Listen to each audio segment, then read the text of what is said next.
Assalamualaikum warahmatullahi wabarakatuh. Waalaikumsalam warahmatullahi wabarakatuh. Ya, selamat siang Pak Aslam dan teman-teman sekalian.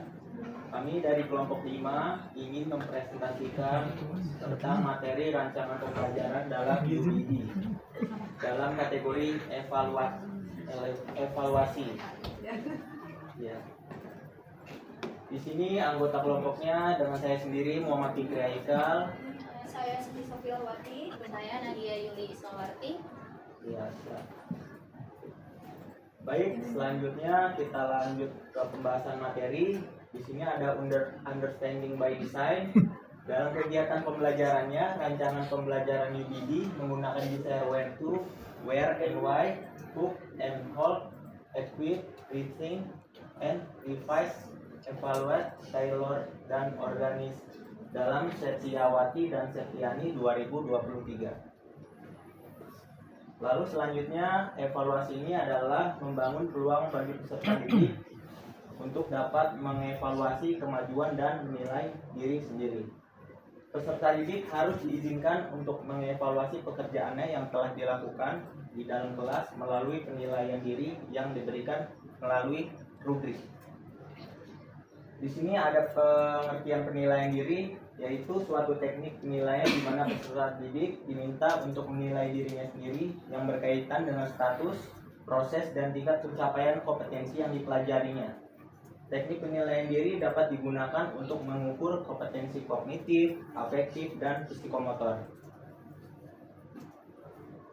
Selanjutnya, teknik penilaian diri ini ada terbagi menjadi beberapa poin, yaitu yang pertama menentukan kompetensi atau aspek kemampuan yang akan dinilai. Yang kedua, menentukan kriteria penilaian yang akan digunakan.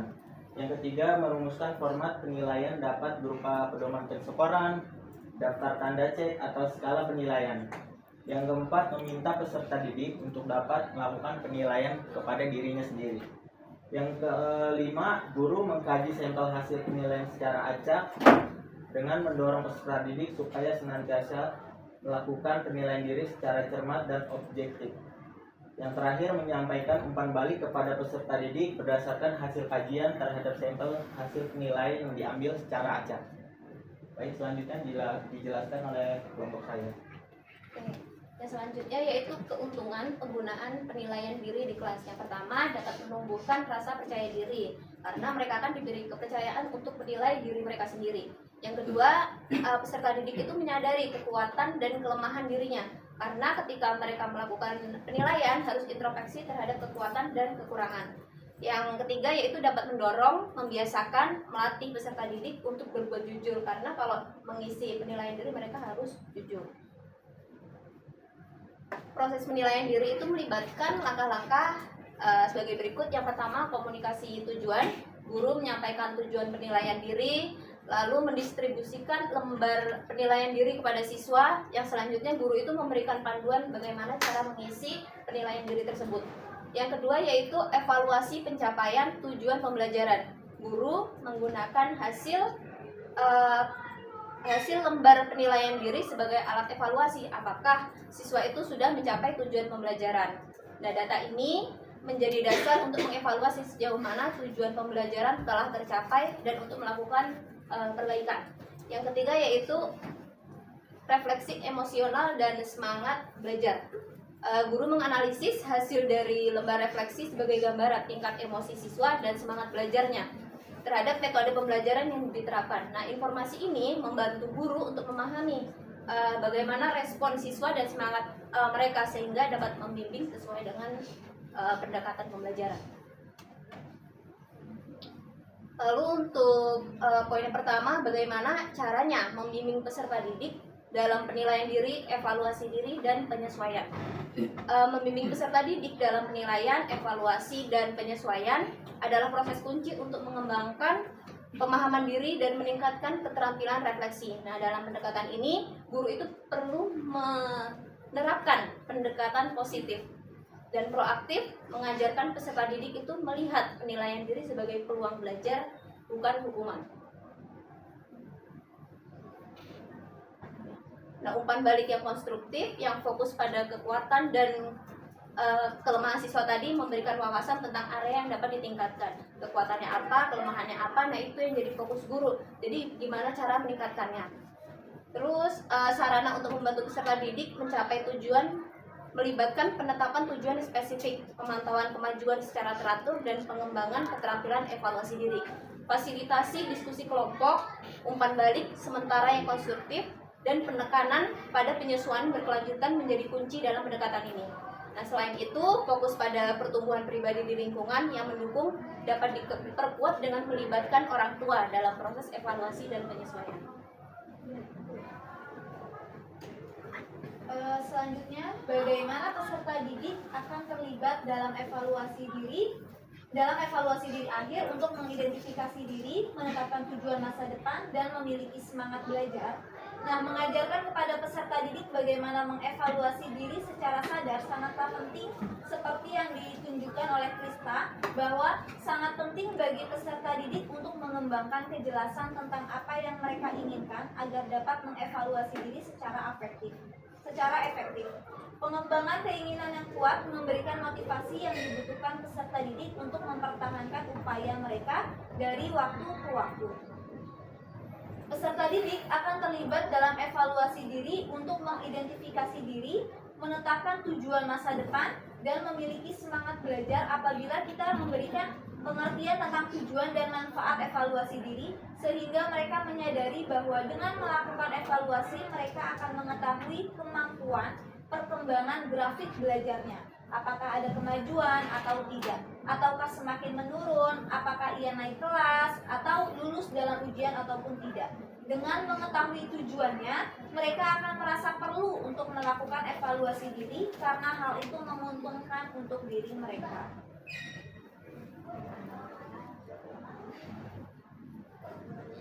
Poin yang terakhir, bagaimana peserta didik akan dibantu untuk melihat dari apa yang telah mereka pelajari dan apa yang membutuhkan untuk penyempurnaan lebih lanjut. Nah, peserta didik dibantu oleh guru untuk mengulang kembali materi yang telah dipelajari. Guru juga dapat mengetahui perkembangan dan keberhasilan dalam pembelajaran dengan memberikan pertanyaan-pertanyaan esensial terhadap peserta didik mengenai materi yang telah dipelajari. Yang terakhir, guru bisa memberikan tes formatif yang dilakukan untuk mendapatkan umpan balik atau feedback atas pembelajaran yang telah dilakukan. Nah, hasil ini nanti akan digunakan untuk memperbaiki atau mengevaluasi proses kegiatan belajar mengajar yang sudah dilakukan.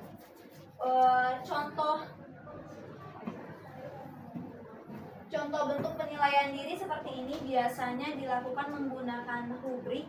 Misalnya, saya selalu berdoa sebelum aktivitas. Nah, itu bisa menggunakan skala tidak pernah, kadang, sering, atau selalu. Bisa juga memakai checklist ya atau tidak. Misalnya saya sudah paham dengan materi tentang pecahan ya atau tidak, sudah atau belum. Biasanya di buku kurikulum 2013, buku Kurtilas, di setiap belakang subtema, habis tema kalau nggak salah.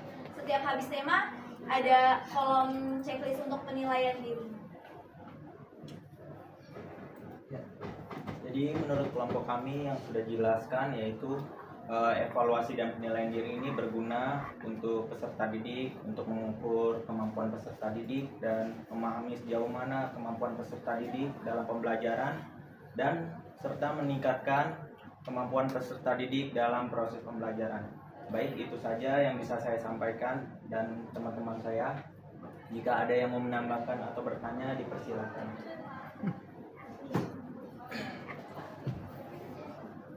Ya. Ya, saya Sari dari kelompok 4 ingin bertanya, untuk penilaian diri apakah ada metode lain gitu? Kan kalau di situ kan checklist ya, di mana peserta didik juga harus baca dulu kemudian checklist. Nah, apa ada metode lain gitu khususnya untuk anak kelas rendah yang mungkin belum bisa baca? Terima kasih.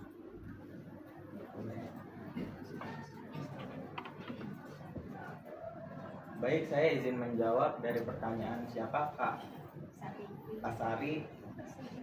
Jadi untuk anak kelas 1, penilaian dirinya jika dia belum bisa membaca bisa dilihat dari kegiatannya sehari-hari. Ya. Jadi itu saja dari saya. izin menambahkan, selain dari kegiatan sehari-hari mungkin guru dapat menyampaikannya secara lisan ya, seperti anak-anak siapa yang apakah sudah paham, apakah sudah melakukan sholat zuhur di rumah, apakah sudah membantu orang tua di rumah, itu bisa disampaikan secara lisan selain melalui rubrik. Baik, ada yang mau? Ya, perkenalkan saya Dea Rizkika dari kelompok 3 mau nanya, kalau misalkan dari beberapa pertanyaan itu ada siswa yang menjawabnya secara tidak jujur atau mungkin dari lisan guru bilang, apakah kalian sudah memahami materi hari ini atau memahami penerapan Pancasila? Enggak Bu. Terus pas ditanya kenapa, di mana yang nggak paham? Terus bohong Bu, iya udah paham gitu. Itu kenapa tidak membingungkan seorang guru gitu? Nah, caranya gimana biar siswa itu benar-benar jujur gitu, dia apakah dia paham apa enggaknya, karena kan seperti itu. Ya, izin menjawab. Nah, kekurangan dari penilaian diri ini salah satunya adalah yaitu ketidakjujuran siswa dalam menjawab. Pastikan dalam apa sih tadi? Ada kekurangan, ada kelebihannya ya. Salah satu kekurangannya itu. Nah, nanti efeknya atau dampaknya kalau siswa tidak menjawab secara jujur, maka nanti umpan baliknya jadi tidak sesuai. Gitu. Kalau misalnya dia menjawab secara jujur, belum paham tentang belum hafal Pancasila kan guru bisa memberikan umpan balik yang sesuai. Kalau misalnya baru paham sebagian gitu, guru bisa memberikan feedback juga yang sesuai gitu. Nah, resikonya adalah kekurangannya siswa tidak menjawab jujur dan dari situ nanti jadi bisa salah memberikan feedback. Saya rasa bukan cuma siswa kali ya, sampai mahasiswa pun kalau ditanya udah paham atau belum kadang kita jawabnya paham. Padahal mungkin belum mengerti seluruhnya gitu. Cuman kalau mahasiswa sudah bisa mencari materi sendiri gitu, bilangnya paham, tapi mungkin nanti di luar kita masih punya waktu untuk cari sendiri, research sendiri. Tapi kalau siswa kesulitannya adalah mereka sebenarnya masih tetap butuh bantuan kita gitu. Seperti kurang lebihnya seperti itu. Izin menambahkan, itu menurut saya ketidakjujuran siswa itu berawal dari adanya hukuman. Kayak misalnya kita ada yang sudah apakah semuanya sudah paham, kita menjawab paham karena kita kadang-kadang ada yang takut diberi pertanyaan lagi. Makanya mungkin dari awal guru itu bisa menjelaskan kalau penilaian diri ini diberikan sebagai umpan balik mereka. Jadi kalau misalnya tidak paham, ya sampaikan saja anak-anak kalau misalnya tidak paham karena ini untuk perbaikan belajar kalian, tidak perlu mengada-ngada jawaban. Terima kasih. Baik, dari kelompok. Panggil Salsamila dari kelompok 6, izin bertanya, pendekatan apa misalnya pendekatan apa yang harus dilakukan, contohnya misalnya pada anak kelas 1 ya, dia kan transisi dari TK ke SD, dia itu kan belum bisa menilai dirinya sendiri gitu. Bahkan walaupun udah dikasih penilaian diri seperti pertanyaan secara lisan seperti itu, tapi dia nggak tahu kelemahan dan kekurangannya, sehingga dalam pembelajaran itu dia nggak ada progresnya.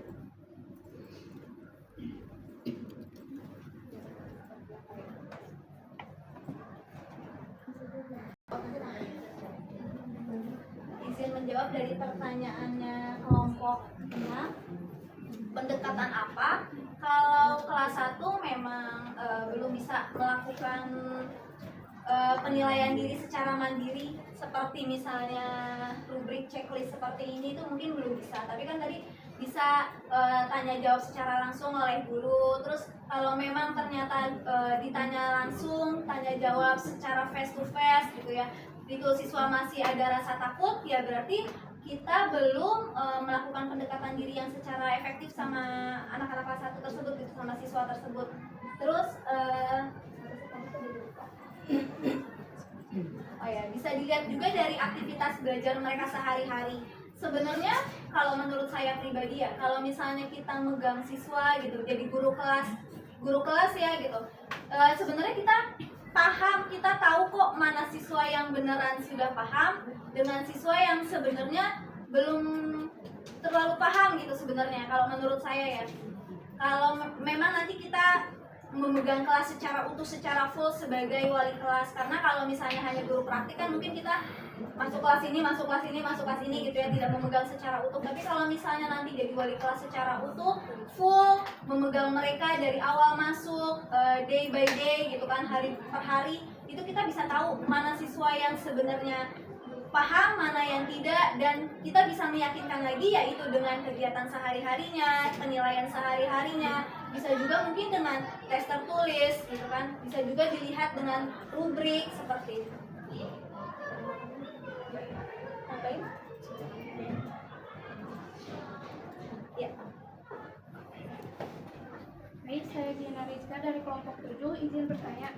Saya kan kurang paham antara pengukuran penilaian sama evaluasi. Nah, menurut kelompok kalian, apa perbedaan antara pengukuran penilaian dengan evaluasi?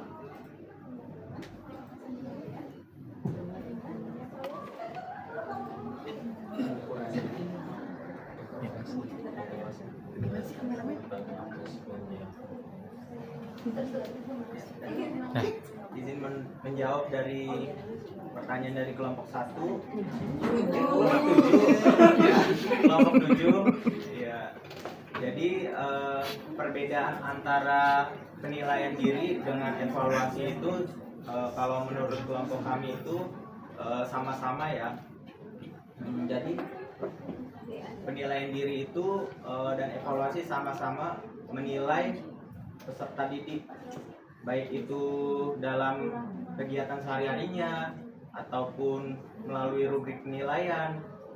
Jadi seperti itu. Gimana? Ada yang mau menambahkan lagi dari kelompok lain?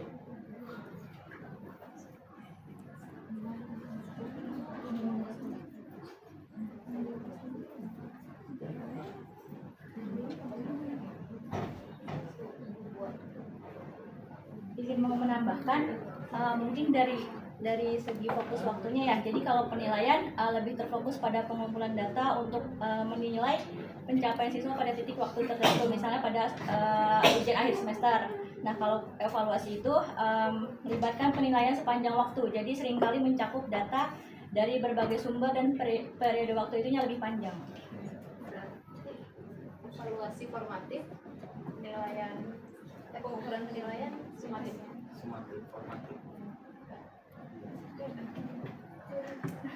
Presentasi dari kelompok 5, jika ada salah kata mohon dimaafkan.